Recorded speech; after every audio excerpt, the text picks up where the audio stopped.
Welcome to this video, round 2 of the candidates in Kantimansisk, and the game to analyze in this video is Topalov against Anand, two former world champions. Well, in Topalov's case, it's not so sure if you how to classify his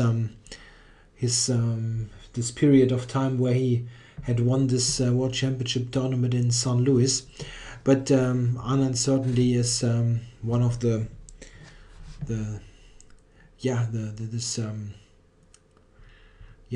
whole heritage back from Steinitz to Kasparov at the 13th world champion, Kramnik number 14, Anand 15, and now Carlsen's the 16th world champion. So two of the more experienced players in this tournament. So let's see what happens. Anand had won the first game against Aronian to have a really good start, and now let's see what happens in the black game here against Topalov. Yeah, Topalov plays all opening moves, but here we have a Reti opening, and this is an interesting move order really, which can have many points. One important point is that if black, he obviously signals the intention with 1d5. If black has planned to play a certain line here in the Queen's Gambit, he also needs to be aware that if white starts with c4, this Queen's Gambit can arise anytime, because white can easily play d4 at a later stage, and he needs to be aware of all the move order tricks that come up here. Anand played c6, so probably he had the Slav in mind, because d4 now would directly transpose to Slav. But white now, and this is why it is an interesting move order, white now has some distinct alternatives. He can, instead of play d4, he can play mostly two interesting moves. He can play g3, offering the c4 pawn just as a gambit, very often called the Reti gambit. Black can take the pawn and actually keep it if he wants, even with b5, though that is a bit risky. This is an interesting line that white can play. Or there is, as another alternative, the move e3, and this is what Topalov played in the given game here. e3 has one simple idea and many more tricky ideas. The simple idea is we just keep the pawn, so this is not going to be lost, but it has some finer points. White is simply not playing d4 for the moment, but keeps this move in reserve. Black now has some issues with the next move. What should he play here? Keeping in mind that you also need to be aware of constant d4 that might transpose into a main line. A very important thing is that the move bishop f5, which is perfectly normal in a position where the pawn would be on d4 and one of the knights is not played, that this move here has a very important drawback. After this exchange, there is this attack and this attack twice, and here black really has he does not have a satisfactory move. He will lose a pawn or need to move the bishop back all the way to c8. Something like queen b6 is just losing a pawn because of the intermediate check here. So bishop f5 is not good at all, and white has some tricky ideas if black, for example, plays e6, and this actually would be Anand's move if the pawn would be on d4 already. So the Moran variation or even a6 is what he has played countless times, but white does not need to play d4. He can still delay the move or even avoid it altogether by starting with b3. There are funny lines. Let's just, for example, put something on the board. Something like that is possible. And here white has various ideas connected with long castles and g4. You can even play g4 right here to launch a direct assault on the black king. And if you know Topalov, this is just the type of line that he might come up with. So Anand didn't want to do that. He played knight bd7, and this has an interesting point. The point is that after queen c2, which still would aim for this type of idea, as I showed before, that queen c2, and this is what Topalov played, can be answered by the move e5. So black is much more ambitious here. He occupies the center and makes sure that white does not get this kind of setup that I showed before with long castles. Yeah, white does not have much choice here. He basically needs to take on d5. If he does not, then black might even advance further, or yeah, simply complete the development. White takes here because of one point as well. Black cannot really take with the c-pawn, which would be the desirable recapture, keeping more pieces on the board with the slight space advantage that black has. However, it has a concrete problem, of course. Knight b5 and knight c7 is terribly awkward to meet. If black tries to block this with a move like bishop c5, you even have to reckon with something like b4, and this is really ugly now. Something like that is nothing you really want to analyze. Really, wow. Okay, so black must take with the knight, and this is what he did. And here Topalov played d4. This has been played before, this position, but d4 is really rare. There have been games with bishop e2 or a3, which however seems very meek. I mean, white can certainly play that, but it's not aiming for anything substantial. d4 is just more straightforward. Anand develops, and this is in fact the new move that has been introduced here in this game. I'm not sure how much of home prep this is, because it still feels like a rather obscure line, but it's possible that this is part of Anand's preparation. Maybe not for this particular game, but part of his general repertoire. This type of move order trickery is quite common nowadays, so you need to be aware of those things on this level. Yeah, why is bishop d6 a remarkable or somewhat interesting novelty? Yeah, simply because it basically entails a pawn sacrifice. You don't see it right away, but it actually sacrifices a pawn, and Topalov takes it. He takes on e5, and now black just recaptured. Takes, and now he played the move queen e4. So he's really testing this this novelty with the most critical move. Queen e4 is the greedy move, attacking this bishop and using this configuration on the e-file. Black only has one move to not lose this piece, and this is queen e7. Yeah, and here we see that white is indeed winning a pawn. Knight takes d5, cd5, and here he decided to play the move bishop to b5 check, which makes sense because black now cannot really reply with bishop d7, which is the natural reply. White can just take here, king takes, and then he takes on d5 with a check. And here black really is just material down. He played king f8. It looks awkward at first, but it's not a big deal. As we see, white now takes the pawn, of course, and now g6. So black quickly gets the king to g7, and then he will gain even more time on white's pieces, especially the queen on d5. Can easily be attacked with the later rook d8 after king g7, or at one point also bishop e6 might be on. Of course, well, this is hanging out, but this is the idea. White even gains time, black even gains more time, because those pieces can be attacked. The bishop as well. There's always, for instance, a6 to kick it if you want. So bishop d2 was played.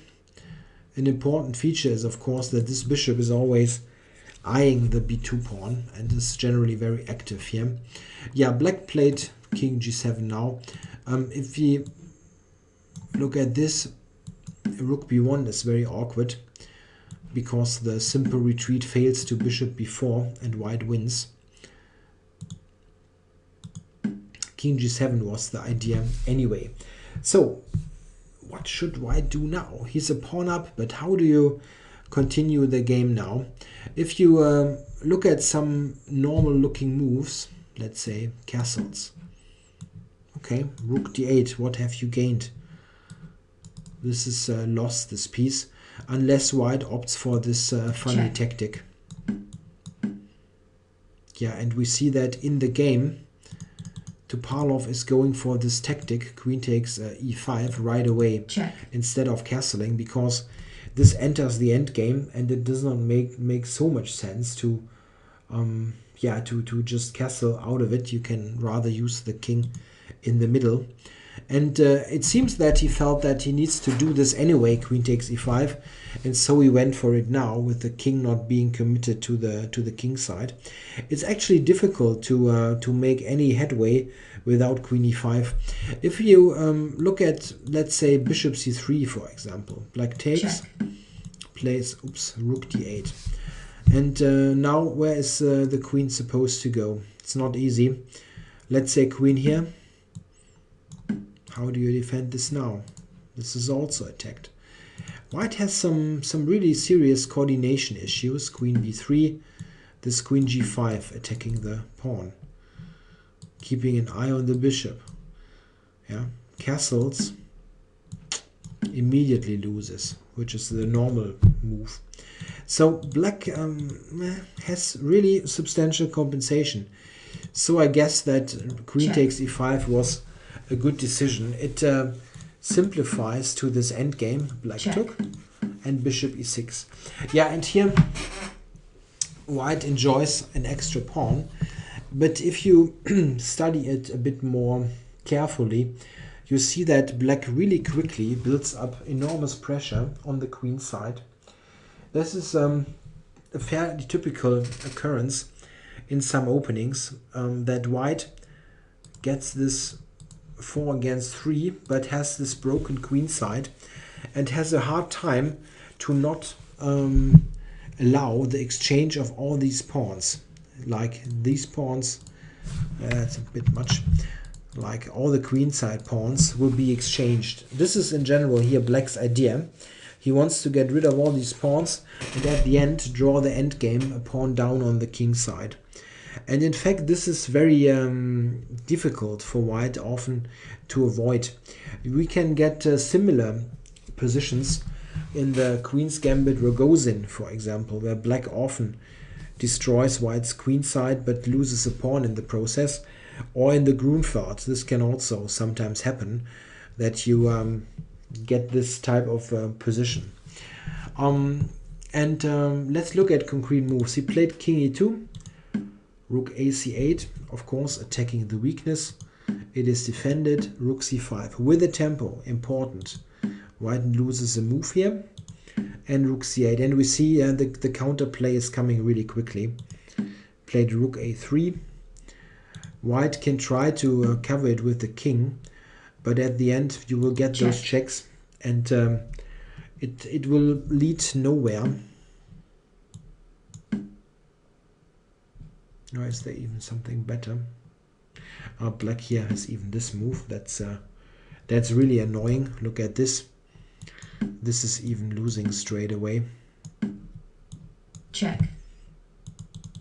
Yeah, white has a hard time to play this. He played rook a3, and now black is so active that probably just doing nothing is sufficient, because white has a hard time to improve. But he played it in the most straightforward way, a6 and b5. I like it. It's just the most straightforward way to play.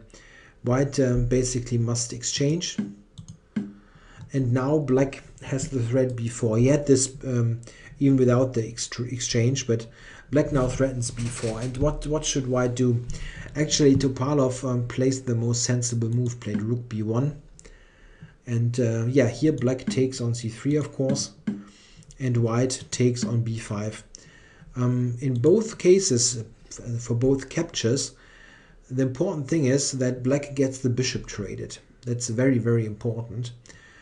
You want a rook endgame here. You don't want an endgame with bishops. No? This is almost, I'm not sure. Is it a complete win? 4 against 3. It's probably a flat out win for the bishop, or for the bishops. So black wants a rook endgame, and you get exactly the rook endgame here. This is a rook endgame, check, obviously, and this in the game also gets down to a rook endgame. And here we have it, the classical rook endgame, 4 against 3 pawns, which has been played, yeah, thousands of times, certainly. And yeah, which generally speaking is a draw, but of course it is usually played out, and because it's one of those free rolls where white can just try and never ever is going to lose the game. Yeah, it is a draw, but why exactly? The problem is that pawn advances on the king side, which is the only winning try, usually lead to further exchanges. And at the end in, like, let's say 20, 30, 40 moves, you probably get a position where white has just one pawn left, a single pawn, and this is never going to be a win with the black king in front of one of those pawns. This is a very easy defense. So the draw is almost unavoidable here with good defense. What actually is a good defense? There's just one thing that is very useful to know. If the defender is able to put a pawn on h5, that's usually very helpful. It's a very good defensive formation. And for the side with the extra pawn, it is normally very helpful to have g4 played, because g4 controls those important squares and makes exchanges a bit more difficult. So if you theoretically would make white here, can make 2 moves, he would probably play h3 and g4 to get this in, possibly later even g5, and only then f4 and advance slowly. In this type of configuration, it's not so easy to directly exchange pawns for black. If it is black's move, he would play h5. So let's see what Topalov did. He played king f3. The same idea. He wants to play g4. And what is Anand doing? h5, of course. This is second nature to a good player, to just put the pawns there. And now it is very tricky for white to get anywhere, because you need to advance your whole pawn mass, and one of those moves is g4, and it's always a trade. Black just will just take it, unless there is some good reason not to, but this is the general way to defend. Black wants to exchange all pawns. Yeah, let's see what happened. Rook is active here on the second rank, and Anand check, just puts up an active defensive formation that makes him being able to exchange many pawns. On f4 he can take a pawn, on g4 he can take a pawn. Yeah, there's not much that white can try. He played like this, and here of course black also takes. King takes, and just black just stays active on the second rank, and there is no nothing to do here really. The h pawn and f pawn will be taken if they are advanced, and that's it. Yeah, this is Topalov's last try. He moves the e pawn, but we see that black has a good control over those squares, and it was after some moves that, yeah, here check, he gave the check, and now Topalov played the move rook g2. Yeah, this is quite a funny case. Normally you never want to exchange rooks in the rook endgame where you are pawn down, because the king and pawn endgame with the Pawn down is almost always lost, but almost is the key word here. Here, in fact, the rook trade is what Anand played, and it is a dead draw. You only need to be somewhat accurate with your move orders. But white is getting nowhere here. Black is just too active. King f2, king f4. These kind of moves. And here, of course, black must play one important move. He cannot just drop back. This is, of course, losing. But he can play f5. And this draws the game white needs to take. And again, h4 is very simple. But if you look at this, black is just staying put here, and white has can make no headway. It was ended after that with bare kings on the board, which is always good for the commentator because you don't need to explain why the game ended in a draw. So we have a well-fought game here. It seems that this was a relatively easy draw for Anand. He, of course, was the pawn down, but the compensation was pretty quickly getting apparent. And Topalov really, after going into that, it was clear that it was almost impossible to get anything out of this ending.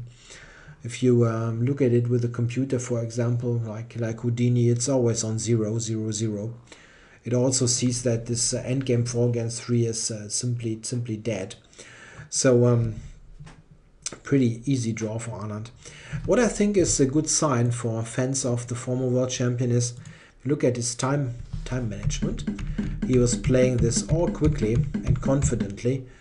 Of course, it's not rocket science to play those moves, but still, a player like him, who had really a bad run in the last, let's say years almost, he might have a somewhat shaken confidence, but it does not look like that. He played this very confidently and quickly, like in his former years where he was known to play very fluently, very quickly. So a draw here.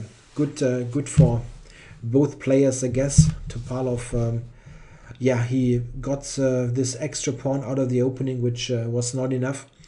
But it happens. Still a game where he never, ever was in some risk of losing. So I guess, okay. All right. Thanks for watching.